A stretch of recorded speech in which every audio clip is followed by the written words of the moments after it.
Awal dari pengalamanku dengan Tante Solik ini adalah ketika aku lulus dan sulit mencari pekerjaan. Sehingga pada akhirnya aku diminta bantu-bantu di rumah Tante Solik itu. Dan pada akhirnya terjadilah kisah kasih di antara kami berdua. Tante Solik ini adalah wanita pertama yang melakukannya denganku. Artinya kasihku itu aku serahkan dengan sukarela dan sukacita padanya. Beginilah kisah selengkapnya. Aku adalah seorang pria yang masih belum menikah. Dan aku adalah orang yang sedikit awam di komputer dan internet. Jadi maafkan aku kalau aku kurang lincah dalam bertutur kata. Namaku Dadi, umurku sekarang 20 tahun. Aku tinggal di suatu daerah yang cukup terpencil, sehingga cukup sulit untuk mendapatkan pekerjaan kalau tidak berani merantau keluar kota. Baiklah, aku akan mulai bercerita. Jangan lupa like dan subscribe channel ini ya. Terima kasih telah bergabung.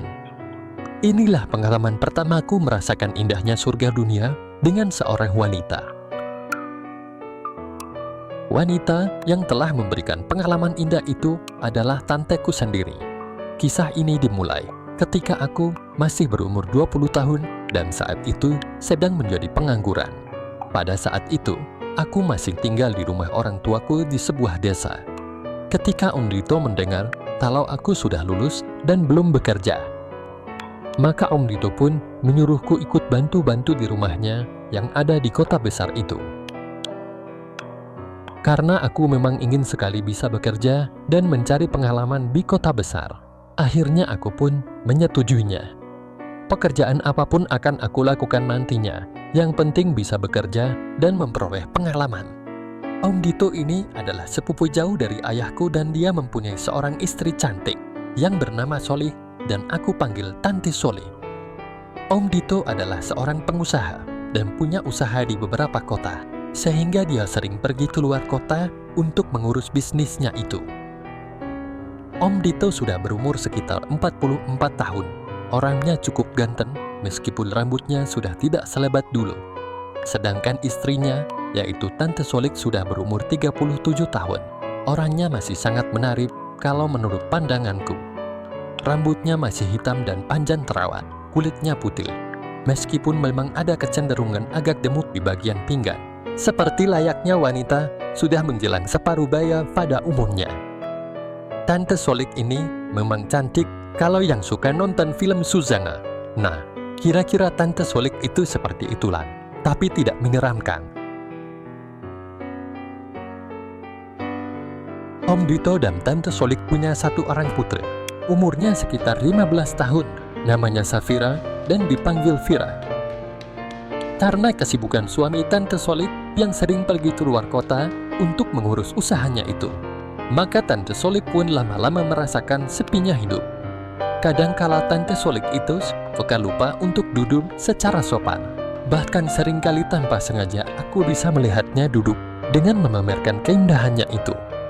Sehingga kalau sudah seperti itu biasanya keinginanku pun spontan naik dengan sendirinya. Karena terus terang saja, Tante Solik itu terlihat putih, pokoknya waulah. Matun aku kan biasa di desa dan sekarang berada di rumah orang kaya di kota. Jelas bedala, iya kan? Sejak itulah aku mulai sering melamunkan Tante Solik. Bagaimana ya rasanya jika aku sampai melakukan dengannya? Dan kalau lamunanku itu sudah terlalu jauh dan menuntut penyelesaian, biasanya mulailah aku melakukan sebuah ritual dan selalu membayangkan Tante Solik. Aku hampir-hampir tidak bisa menahan keinginanku itu. Bahkan aku sering mengambil gelas bekas minumnya dan sering aku minum sisanya. Aku mencoba mencari bekasnya yang menempel pada gelas itu dan mencoba merasakannya serta membayangkan bagaimana asiknya jika itu nyata adanya.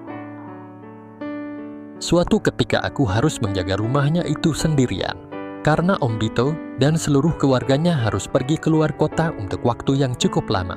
Kira-kira sekitar 1 minggu aku bertugas jaga rumah itu. Tiba-tiba pada hari ke-7, kalau aku gak salah hari Senin, Tante Solik terpaksa kembali sendirian. Karena ternyata dia harus mengurus sesuatu yang penting. Nah, waktu itu dia kembali sudah menjelang malam, sekitar jam 8 malam. Pada saat itu aku sedang menonton TV ketika Tante Solik datang. Terus terang saja, aku cukup surprise dan big degan juga. Karena di rumah itu, aku hanya berdua saja dengan wanita yang sering jadi tamu dalam mimpiku selama ini. Tante Solik setelah itu langsung memasak untuk menyiapkan makan malam. Aku mencoba menawarkan diri untuk membantunya. "Biar saya bantu ya Tante," usulku.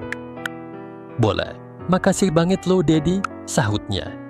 Sewaktu aku membantunya itu, lagi-lagi tanpa sengaja, Tante Solik itu dalam posisi duduk untuk membersihkan yang akan dimasak. Sedangkan aku dalam posisi berdiri untuk mencuci pisau dan segalanya. Dalam posisi itulah, aku jadi bisa melihat keindahannya itu, meskipun tidak sepenuhnya. Justru yang kelihatan sedikit itu membuatku merasa penasaran. Sehingga saat itu juga keinginanku tiba-tiba muncul. Aduh maaf, ketika aku lagi asik mengagumi keindahan itu, tiba-tiba saja Tante Solik menoleh dan tersenyum padaku. Bagiku senyumannya itu adalah senyuman yang paling manis di dunia saat itu. "Kamu kenapa Gedi?" tanya Tante Solik masih dengan senyumannya itu. "Gak apa-apa kok Tante," jawabku malu karena tertangkap basah. Akhirnya setelah acara memasak itu selesai, pucuk dicinta ulang pun tiba. Karena setelah kami makan bersama, tiba-tiba saja turun hujan yang cukup deras sekali yang disertai angin. Semakin malam hujannya bukannya berhenti, akan tetapi bertambah deras. Dingin deh. Sebelum tidur, kami mengobrol dan Tante Solik bercerita tentang bisnis Om Beetle di luar kota. Di saat ngobrol itu, lagi-lagi Tante Solik lupa untuk duduk dengan sopan. Sehingga kembali lagi aku mendapatkan pemandangan yang begitu indah dan menguji imanku. Bertambah malam, hujannya belum juga berhenti dan tetap deras. Kami akhirnya memutuskan untuk pergi tidur. Sesampainya aku di kamar, aku nggak bisa tidur. Aku terus saja memikirkan Tante Solik. Bagaimana ya rasanya di saat Om Beetle berbagi rasa dengan Tante Solik? Enak pasti. Beruntung sekali Om Beetle bisa mendapatkan Tante Solik yang penuh pesona itu. Kenapa ya Om Beetle itu kok tega seringkali meninggalkan istrinya yang begitu menarik dan mempesona itu? Tanyaku dalam hati dalam lamunanku malam itu. Tiba-tiba saja di saat aku sedang asik melamun itu, ada suara gedubrak dan aku dibuat kaget karena mendengar suara kesakitan dari Tante Solik. Spontan aku loncat dan memburu ke kamarnya. Ternyata ada seekor ular masuk ke kamarnya. Entah dari mana datangnya si ular itu yang tahu-tahu sudah ada di tempat tidur Tante. Jadi bisa dibayangkan bagaimana perasaan Tante Solik saat itu.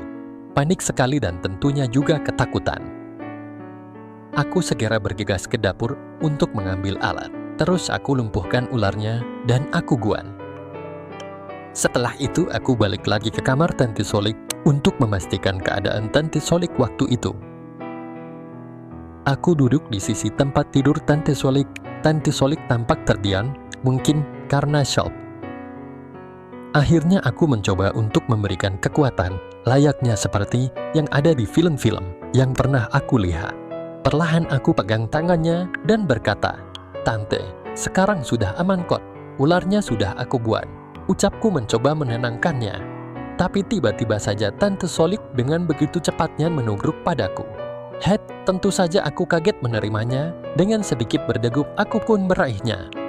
Aku benar-benar agak nervous saat itu. Soalnya Tante Solik yang aku impi-impikan selama ini saat ini berada dalam penyukanku. Aku bisa mencium wangi rambutnya yang harum dan subur terawat dengan baik itu. Waduh, rasanya aku tidak bisa berbicara apa-apa. Aku terus menghiburnya dengan mengusap-usap rambutnya dan terus berusaha menenangkannya dengan kata-kata yang pelan. Tiba-tiba Tante Solik menengadahkan kepalanya dan melihatku. Di tengah remang-remang cahaya lampu kamarnya yang cuma 10 watt itu, aku bisa melihat matanya yang begitu sayang, mulut yang sedikit terbuka, nafasnya yang hangat dan harum menderu di wajahku. "Makasih Lady, Tante benar-benar kaget tadi, makasih banget ya," ucapnya dengan masih menatapku bagaikan seorang istri pada suaminya. "Gak apa-apa kok Tante, aku juga kebetulan tadi belum tidur. Jawabku dengan terus mengusap rambutnya dengan penuh kasih sayang. Setelah aku merasa kalau Tante Solik sudah lebih tenang, aku pun dengan berat hati melepaskannya. Rasanya rugi banget melepaskannya, karena terus terang saja saat itu sudah timbul perasaan aneh dalam diriku. Saat aku benar-benar melepaskannya, barulah aku perhatikan dia. Tante Solik sangat cantik dengan baju tidurnya yang berwarna lembut. Akhirnya dengan perasaan campur aduk, aku pun beranjak keluar dari kamar itu. Sebentar aku pun diam di balik pintu kamarnya dan merenung. Aku merasa betul-betul jadi laki-laki yang paling beruntung di dunia ini ketika tadi aku begitu rapat dengan Tante Solik. Aku betul-betul iri sama Om Bito yang bebas untuk ngapain saja sama Tante Solik. Ya soalnya dia kan memang istrinya. Pada saat aku sedang galau dengan pikiranku itu, tiba-tiba pintu kamarnya terbuka dan Tante Solik tampak berdiri di depan pintu itu serta memanggilku dengan pelan. Jadi, aku pun berbalik dan aku sedikit tertegun. Tante Solik berdiri di depan pintu itu dengan pandangan sayu menatapku. Begitu cantik di mataku malam itu. Mukanya terlihat putih dan pipinya sedikit kemerah-merahan. Rambutnya yang agak panjang terurai. Semuanya terasa begitu indah dan alami di mataku, dan semakin menambah keinginanku. "Ada apa, Tante?" sahutku. "Tante takut tidur sendiri, takut kalau nantinya ularnya datang lagi di saat kamu sudah tidur," ucapnya dan selanjutnya diam sejenak, serta menundukkan kepalanya. "Kamu akan temani Tante malam ini," ucapnya seraya memandangku. Waduh, rasanya saat itu aku tidak bisa berkata apa-apa. Aku seperti kejatuhan bulan saja. Bayangkan saja, Tante Solik yang sering aku hayalkan itu, kini memintaku menemaninya. "Boleh saja Tante, tapi kan tempat tidurnya cuma satu. Jadi gimana dong?" tanyaku mencoba memancing di air keruh. Mendengar pertanyaanku itu, Tante Solik hanya tersenyum, dan selanjutnya berkata, "Pokoknya beres Dedi, kamu nggak usah takut." Sambil berkata demikian, Tante Solik pun melemparkan senyuman manis kepadaku dan mengedipkan sebelah matanya. Akhirnya malam itu pun menjadi awal hubungan khususku dengan Tante Solik. Bahkan akhirnya aku jadi tahu kalau selama ini Tante Solik itu sangat berlebih diberikan kebahagiaan harta, tetapi untuk kebahagiaan batin sangat kekurangan. "Debbie," panggil Tante Solik lembut. "Ya Tante," jawabku. "Kamu benar-benar lelaki yang hebat," ucap Tante Solik seraya tersenyum manis. Aku tersigu mendengar pujiannya itu. Lelaki yang hebat. Waduh, asik banget dia menjuluki aku begitu. Aku cuma menunduk saja ketika aku menaikkan pandanganku. Ternyata Tante Solik masih melihat kepadaku. Pandangannya agak lain dengan pandangan seperti yang biasanya aku lihat selama ini. "Malam ini, kamu akan Tante kasih hadiah sebagai tanda terima kasih dari Tante, karena kamu sudah menyelamatkan Tante dan bantu jagain rumah ini," ucapnya setengah berbisu. "Hadiah apa Tante?" tanyaku penasaran. Dengan tersenyum, Tante Solik pun menjawab, "Apapun yang kamu mau, akan Tante berikan," jawabnya dengan senyuman yang penuh misteri. "Benarkah Tante?" tanyaku memastikan. "Dengan syarat kamu harus janji tidak cerita pada siapapun, termasuk orang tua kamu. Dan juga Bito mau nggak?" tanya Tante Solik. Tanpa berpikir lagi, aku pun langsung mengangguk. Akhirnya pengalaman merasakan surga dunia pur malam itu terjadi padaku. Sejak saat itu, Tante Solik tidak lagi pusing kalau suaminya tidak pulang-pulang dari luar kota. Bahkan Tante Solik lebih senang kalau suaminya itu sering dan lama di luar kota, karena dia bisa lebih leluasa denganku. Akan tetapi, karena kurang hati-hatian kami berdua, Tante Solik pun halimun. Untunglah Om Bito tidak curiga, karena setiap Om Bito itu ada di rumah. Tante Solik selalu minta jatahnya, sehingga Om Bito yakin kalau istrinya itu tidak pernah macam-macam di luaran. Memang tidak macam-macam di luaran, tetapi macam-macam di rumahnya sendiri denganku. Demikianlah kisah indah yang aku alami dengan Tante Solik yang sering ditinggal keluar kota Om Bito.